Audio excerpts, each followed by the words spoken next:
Bonsoir à tous, c'est Nancy et Dimitri. Jésus est à la porte et l'Église n'est pas prête.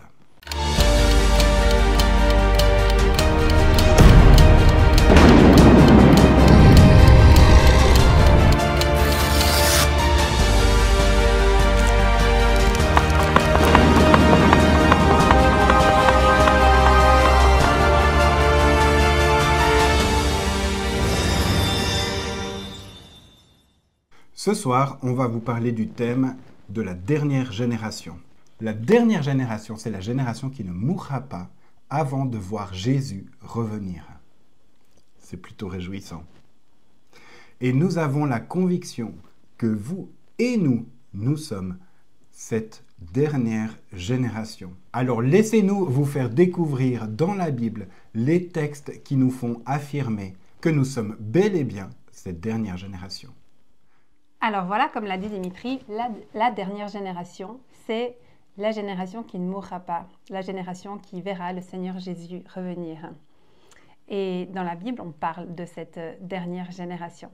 Alors je vous propose un petit voyage dans les textes bibliques afin de comprendre les temps dans lesquels on vit et surtout pourquoi on affirme que nous sommes bel et bien la dernière génération. Pour démarrer, on va faire un tout petit peu d'hébreu.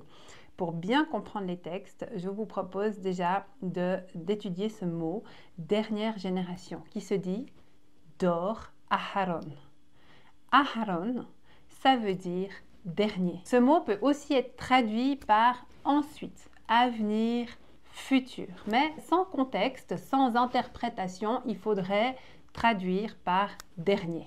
Pourtant, rares sont les traductions de la Bible qui ont osé traduire « Dor » génération, Aharon dernière, par génération dernière. Dans les psaumes, les allusions à la génération dernière sont en général traduites par génération future ou génération à venir. Pourtant, si on voulait parler d'une dernière génération, il n'y aurait pas d'autre mot pour dire cela, Dor Aharon. Les traducteurs, dans le doute, laissent probablement l'interprétation la plus large possible. Jésus lui-même nous parle de la dernière génération. Donc on lit dans Matthieu 24, versets 32 à 35. « Instruisez-vous par une comparaison tirée du figuier. Dès que ses branches deviennent tendres et que les feuilles poussent, vous connaissez que l'été est proche. De même, quand vous verrez toutes ces choses, sachez que le Fils de l'homme est proche, à la porte. Je vous le dis en vérité, cette génération ne passera point que tout cela n'arrive. Le ciel et la terre passeront, mais mes paroles ne passeront point. » Voilà, c'est un texte qu'on a déjà étudié lors de l'épisode numéro 2. Voilà le contexte. Les disciples ont demandé à Jésus ce que sera le signe, si vous vous souvenez, le signe de son retour. Et puis, dans ce passage, Jésus commence par décrire ce qui ne sera pas des signes, mais qui seront que les premières douleurs de l'enfantement. Ça, on l'a déjà vu à l'épisode numéro 2. Et puis, Jésus termine son discours en répondant enfin à la question des disciples, en leur disant « Lorsque le figuier renaîtra, vous saurez que l'été est proche. » Donc, la génération qui verra le figuier renaître, reverdir, ne passera pas sans que le retour du Seigneur ait lieu. Et puis, Jésus finit ce discours en proclamant que le ciel et la terre périront, mais que sa parole est éternelle. On verra pourquoi plus tard, mais c'est des paroles qui sont très importantes de la part de Jésus et qui nous mettent sur la piste. Donc, le signe dont Jésus parle, c'est le figuier qui doit reprendre vie, reverdir. Le figuier, c'est quoi? Donc, je vous propose de lire dans Marc 11 au verset 12 à 20. Je ne vais pas forcément lire tout ce qui est inscrit, je vais lire ce qui est en gras. Si vous avez envie de mettre pause sur l'image pour avoir le texte en entier, je vous en prie, faites-le seulement. Le lendemain, après qu'ils furent sortis de Béthanie, Jésus eut faim. Apercevant de loin un figuier qui avait des feuilles, il alla voir s'il y trouvait quelque chose. Il ne trouva que des feuilles, car ce n'était pas la saison des figues. Et puis Jésus retourne ensuite vers le figuier et il dit que jamais personne ne mange de ton fruit. » Ils arrivèrent à Jérusalem et Jésus entra dans le temple. Il se mit à chasser ceux qui vendaient et qui achetaient dans le temple. Il renversa les tables des changeurs et les sièges des vendeurs de pigeons.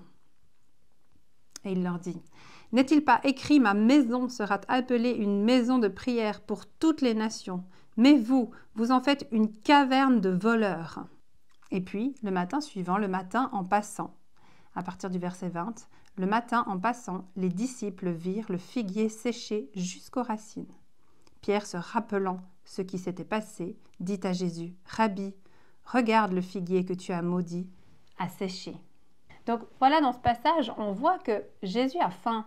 Ce figuier ne lui donne pas de fruits, mais le texte précise que ça n'est pas la saison des figues. Jésus souhaiterait que la saison des fruits pour Israël soit arrivée, mais ça n'est pas le cas. On peut comprendre que Jésus, à ce moment-là, sait déjà qu'ils ne le reconnaîtront pas comme Messie. On peut lire Matthieu 23, versets 37 à 39. « Jérusalem, Jérusalem, qui tue les prophètes et qui lapide ceux qui te sont envoyés. Combien de fois ai-je voulu rassembler tes enfants comme une poule rassemble ses poussins sous ses ailes, et vous ne l'avez pas voulu. Voici, votre maison vous sera laissée déserte. » Donc on voit également dans ce passage l'envie de Jésus que le temps de porter du fruit soit venu pour Israël, mais puisque ça n'est pas le cas, la malédiction tombe au verset 38. « Voici, votre maison vous sera laissée déserte. » Donc Jésus maudit le figuier comme il annonce par la suite l'exil du peuple parmi toutes les nations de la terre. La malédiction du figuier, c'est le peuple d'Israël chassé de sa terre. C'est le début de l'exil. Et ici, donc, le figuier représente l'héritage national d'Israël, donc la terre promise, la terre d'Israël. La Bible utilise 3 arbres pour parler d'Israël. Parfois la vigne, l'olivier ou le figuier. Et le figuier représente, comme on vient de le voir, l'héritage national d'Israël. Pour que vous puissiez continuer à être convaincu de cette affirmation, vous pouvez aller lire Jérémie 24 au verset 5, dans Osée 9 au verset 10, et puis Matthieu 24, verset 32-33. Et puis ce deuxième arbre qui est utilisé pour parler d'Israël, c'est la vigne. La vigne, elle représente l'héritage spirituel d'Israël. Je vous mets aussi quelques références bibliques si vous avez envie de creuser encore plus ce sujet. Et puis le dernier arbre qui représente Israël dans la Bible, c'est l'olivier, qui représente, lui, l'héritage religieux d'Israël. Je vous mets aussi quelques références que vous pouvez aller voir. Et nous, les chrétiens, nous sommes greffés sur 2 de ces arbres. Premièrement, sur la vigne. On lit Jean 15, versets 4 à 6. « Demeurez en moi et je demeurerai en vous. Le sarment ne peut pas porter de fruits par lui-même sans rester attaché au cep. Il en va de même pour vous si vous ne demeurez pas en moi. Je suis le cep, vous êtes les sarments, celui qui demeure en moi et en qui je demeure porte beaucoup de fruits, car sans moi, vous ne pouvez rien faire. » Donc voilà, dans ce passage, on peut lire que nous avons part au privilège ou à l'héritage spirituel d'Israël. L'image des fruits, c'est l'œuvre du Saint-Esprit en nous. Celui qui demeure en moi et en qui je demeure porte beaucoup de fruits, car sans moi, vous ne pouvez rien faire. Je vous donne quelques exemples. Par exemple, on a reçu l'Esprit Saint du Dieu d'Israël par Jésus-Christ crucifié. Et puis, on reçoit aussi le salut par la foi. Et tout ça, ça fait partie de cet héritage spirituel auquel on a part, parce qu'on est greffé sur cette vigne. Le deuxième arbre sur lequel on est greffé, c'est l'olivier. Donc, je vous propose de lire Romains 11 au verset 17. « Ainsi en est-il d'Israël. Quelques branches ont été coupées.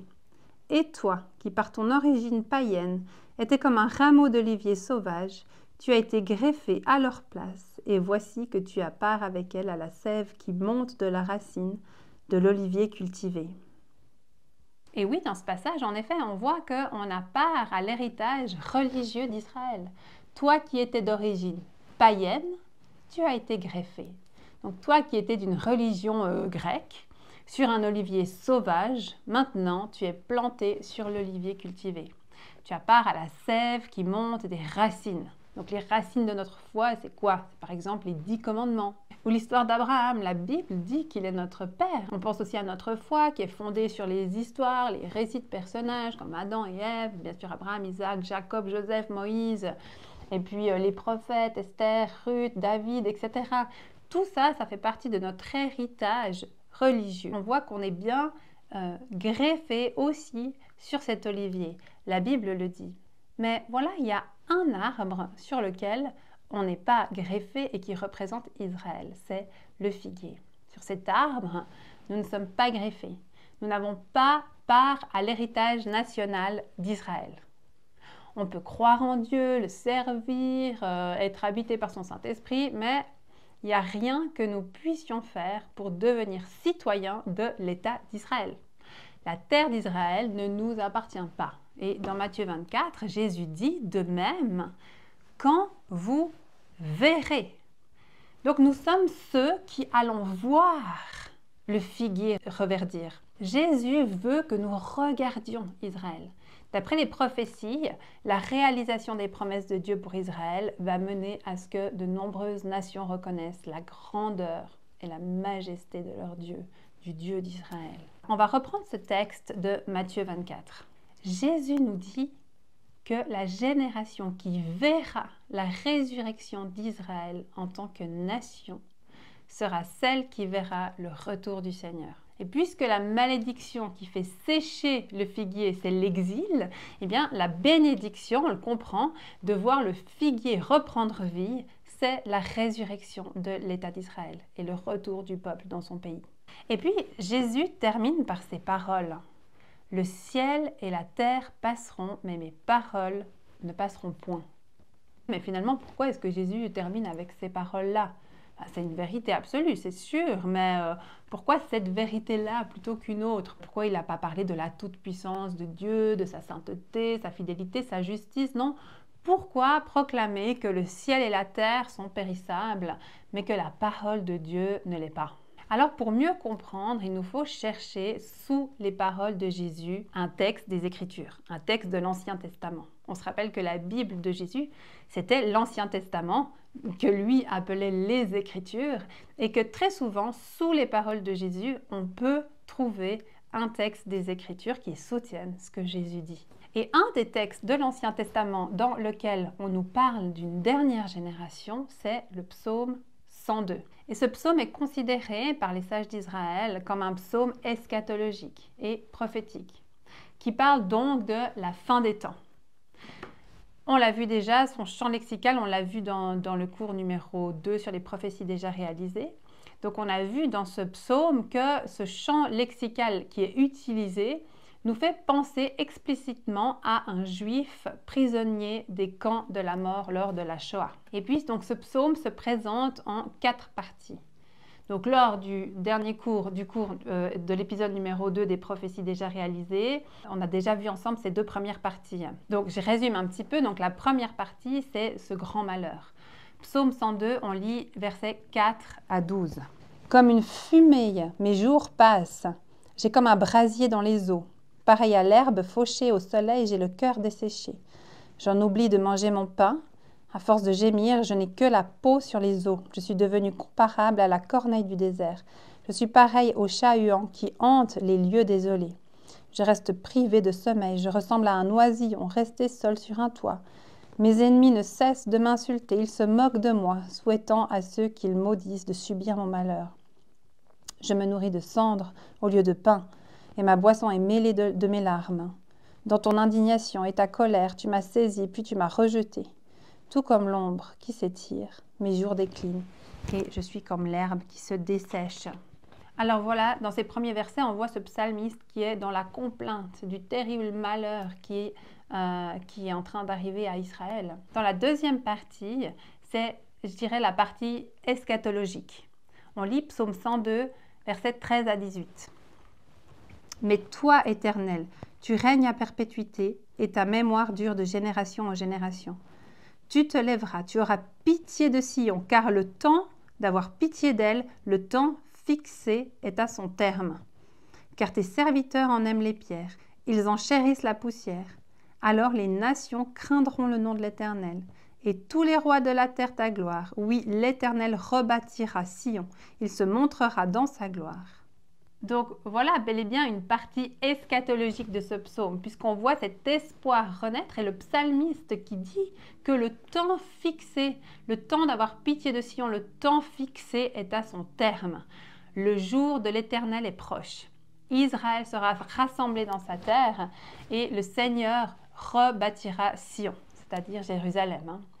Et puis on dit, il se montre dans sa gloire, c'est le retour du Seigneur en gloire. Il s'agit là donc bel et bien de l'annonce de la renaissance d'Israël après ce grand malheur, suivi de la période à laquelle le Seigneur se montrera dans sa gloire. Donc on voit dans ces deux premières parties ce grand malheur qui arrive à Israël et puis l'espoir du jour de l'Éternel qui vient juste derrière. Et puis voilà, on en arrive à la troisième partie, que je vais appeler la dernière génération. Dans le psaume 102 au verset 19, on lit « Que cela soit écrit pour la génération future ».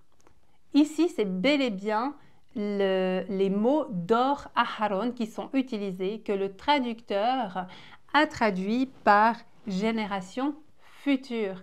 Alors que nous avons vu ensemble au début de cet enseignement que Dor Aharon, sans contexte ou sans parti pris, devrait simplement être traduit par génération dernière.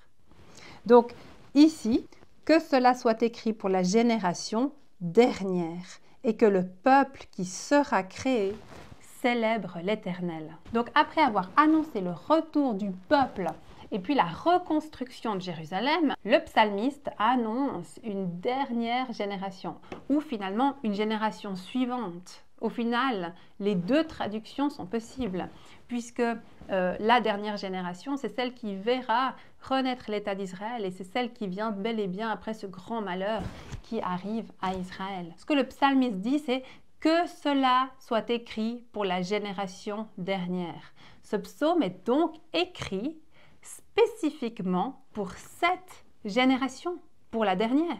Il est écrit « Et que le peuple qui sera créé célèbre l'Éternel ».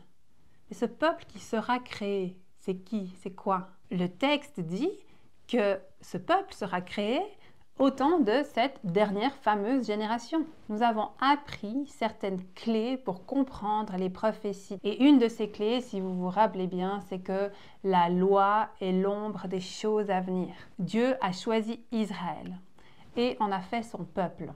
Et de la même manière, Dieu va créer. Il est en train de créer un peuple né non plus d'Adam, de l'ancienne création, mais né de Jésus-Christ et destiné à la nouvelle création. Il nous a choisis, nous aussi, pour faire de nous son peuple dès la fondation du monde. Donc on va lire par exemple dans Apocalypse 1, versets 5 et 6. « Et de la part de Jésus-Christ, le témoin digne de foi et le souverain des rois de la terre, il nous aime, il nous a délivrés de nos péchés par son sacrifice. Il a fait de nous un peuple de rois, des prêtres au service de Dieu son Père. » Voilà. Et puis, on lit aussi dans Daniel 7 au verset 27. « Le règne, la souveraineté et la grandeur de tous les royaumes qui sont sous le ciel seront attribués aux membres du peuple saint du Très-Haut. Le règne de ce peuple est éternel et toutes les puissances du monde le serviront et lui obéiront. » Donc, on en revient à notre psalmiste du psaume 102 qui parle donc bien de la dernière génération, au temps où un peuple sera créé pour célébrer l'Éternel. Alors voyons ensemble maintenant la dernière partie de ce psaume, que je vais appeler référence au discours de Jésus. Alors on lit psaume 102, versets 26 et 27. « Tu as anciennement fondé la terre, et les cieux sont l'ouvrage de tes mains. Ils périront, mais tu subsisteras. » À la fin du psaume 102, le psalmiste finit par proclamer que la terre et les cieux passeront, ils périront, tout en proclamant que Dieu, lui, demeure éternellement. Et puis dans Matthieu 24, on a lu « Le ciel et la terre passeront, mais mes paroles ne passeront point. » Donc après avoir annoncé la résurrection d'Israël et la dernière génération qui verra le retour, Jésus et le psalmiste concluent en proclamant la parole éternelle de Dieu alors que le ciel et la terre périront. En choisissant cette conclusion, Jésus ne nous renverrait-il pas par hasard au psaume 102 ? Puisque celui-ci a été écrit pour la dernière génération, celle qui verra la renaissance d'Israël. Est-ce qu'il ne savait pas que nous serions capables de comprendre ce mystère, puisque ce psaume a été écrit pour nous? Le psaume 102 confirme donc les paroles de Jésus, et puis ainsi on peut être sûr d'avoir bien compris ce qu'il voulait nous dire. Et ce ne serait pas la première fois que Jésus nous renvoie à un psaume. Il le fait à plusieurs reprises dans la Bible pour nous accorder une plus grande révélation sur ses paroles. Mais voilà, ça c'est un autre sujet. Donc maintenant, la question qui doit nous habiter tous, c'est, mais finalement une génération, c'est quoi? Le mot, on l'a vu, le mot c'est dor. C'est un mot pour qualifier en fait toutes les personnes en vie au même moment à un moment T.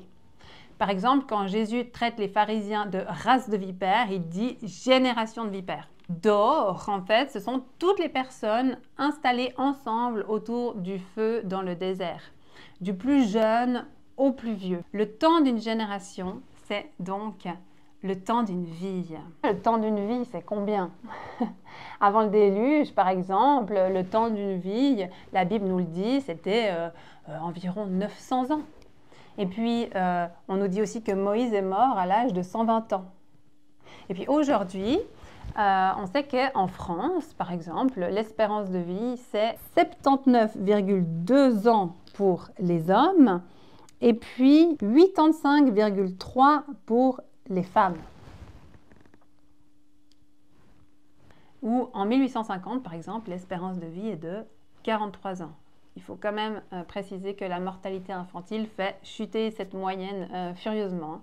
Donc tout ça c'est bien, mais que nous dit la Bible sur le temps d'une vie? Et le passage que j'aimerais qu'on lise ensemble dans la Bible, c'est le psaume 90, versets 10 à 13. La durée de notre vie s'élève à 70 ans et pour les plus robustes à 80 ans.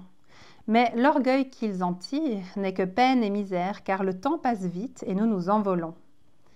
Qui a conscience de la force de ta colère et de ton courroux pour te craindre? Enseigne-nous à bien compter nos jours, afin que notre cœur parvienne à la sagesse. Reviens, Éternel, jusque à quand? Aie pitié de tes serviteurs. Ce qu'on sait du psaume 90, c'est que c'est le psaume qui a été écrit par Moïse.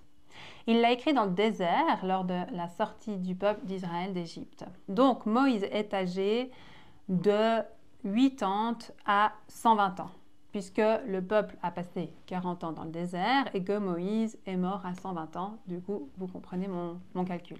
Et au verset 10, on peut se demander, mais pourquoi Moïse donne-t-il le temps d'une vie entre 70 et 80 ans, alors que nous savons qu'il en a lui-même passé 80? Et puis, une phrase qui attire aussi notre attention tout de suite, il est dit, toujours au verset 10, « Le temps passe vite et nous nous envolons ». Mais pourquoi Moïse dit que le temps passe vite et qu'ensuite on s'envole? Lorsque la Bible parle de la mort, elle ne parle que de retour à la poussière, de sommeil, de repos, d'inactivité. On peut lire psaume 115 au verset 17. Ceux qui descendent dans le silence. Donc les morts sont ceux qui descendent dans le silence. Mais à aucun moment ceux qui s'envolent. Donc Moïse, après nous avoir donné le temps d'une vie qui ne correspond à rien à sa réalité, puisque lui-même il a déjà au moins passé 80 ans, Moïse ferait-il référence à ce qu'on appelle l'enlèvement? Et oui, il y a bel et bien un passage dans la Bible qui nous dit que nous nous envolerons. On lit 1 Thessaloniciens 4, verset 17. Ensuite, nous les vivants qui serons restés, nous serons tous ensemble enlevés avec eux sur des nuées à la rencontre du Seigneur dans les airs, et ainsi nous serons toujours avec le Seigneur. On voit dans ce passage que sans précéder les morts, ceux qui seront restés en vie à ce moment-là, donc au moment de l'enlèvement, donc la dernière génération, oui, ceux qui ne connaîtront pas la mort, nous envolerons dans les airs à la rencontre du Seigneur. Et puis, on continue la lecture du psaume 90 parce que Moïse ne s'arrête pas là. Au verset 11, 12 et 13, « Qui prend garde à la force de ta colère et à ton courroux, selon la crainte qui t'est due. Enseigne-nous à bien compter nos jours, afin que nous appliquions notre cœur à la sagesse. Reviens, Éternel, jusque à quand, et pitié de tes serviteurs. » Non seulement Moïse se met à parler de colère divine et de courroux, qui sont des mots qui attirent évidemment notre attention et puis qui nous font penser à la fin des temps, au temps de la colère de Dieu.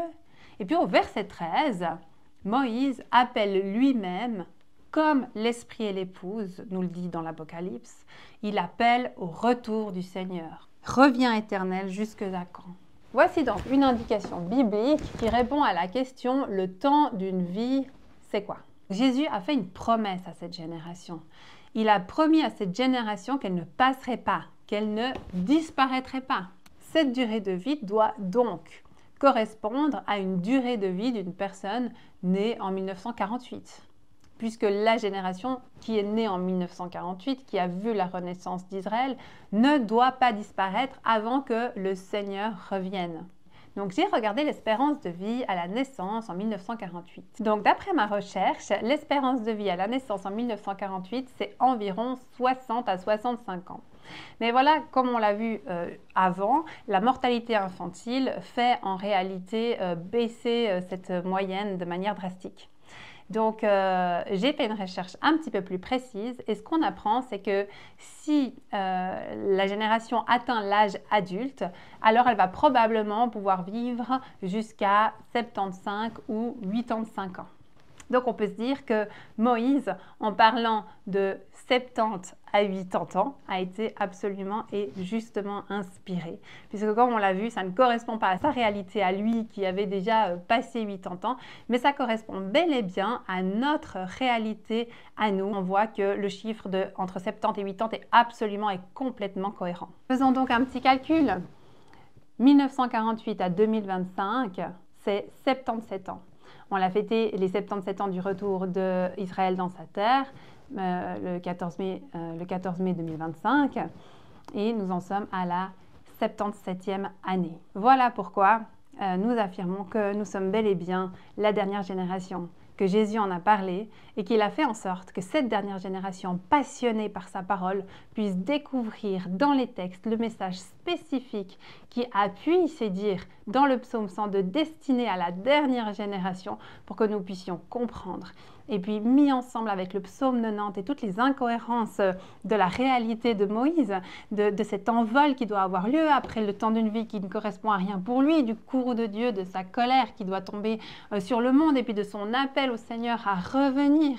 Tout ça sont vraiment des éléments qui, mis ensemble, nous font croire, en plus de tout ce qu'on verra encore dans ce cours, de toutes les actualités qu'on peut voir aujourd'hui, parce que s'il n'y avait que ça, on pourrait encore remettre en question, mais finalement la parole de Dieu le dit, et tout est fait pour que l'Église de Jésus-Christ découvre, réalise que le Seigneur est à la porte.